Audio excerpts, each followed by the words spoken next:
ख्वाब में बेटी की पैदाइश देखना अमूमन इस्लामी और अमूमी ताबीर के मुताबिक इंतहाई मस्बत और खुश आइंदा अलामत है। बेटी को रहमत और बरकत की अलामत समझा जाता है। ख्वाब में बेटी की पैदाइश देखना अल्लाह के जज्बात से रहमत, सुकून और बरकत की निशानी हो सकता है। ये ख्वाब इस बात की तरफ इशारा कर सकता है कि ख्वाब देखने वाले की जिंदगी में खुशी और सुकून आने वाला है। ख्वाब में बेटी की पैदाइश को परेशानियों और गमों के खात्मे की अलामत समझा जाता है। ये ख्वाब मुमक्कन तौर पर इस बात की निशानदेही करता है कि आपको मुश्किलात के बाद आसानी और राहत मिलेगी।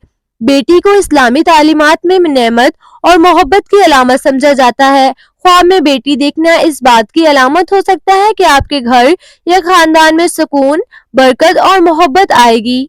बेटी की पैदाइश देखना इस बात की अलामत हो सकता है कि आपकी जिंदगी में किसी अहम जिम्मेदारी या कुर्बानी का वक्त आ रहा है जो रूहानी तरक्की या जज्बाती खुशी का बाइस बनेगा।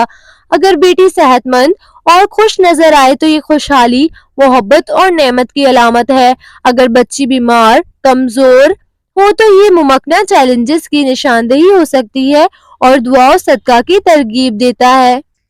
ख्वाब में बेटी की पैदाइश देखने के बाद अल्लाह ताला का शुक्र अदा करें और दुआ करें ये ख्वाब आपकी जिंदगी में रहमत और खैर की अलामत बने। अगर ख्वाब की कोई खास तफसील जैसे वक्त, मकाम या आपके जज्बात तो वो ताबीर में मजीद वजाहत दे सकते हैं।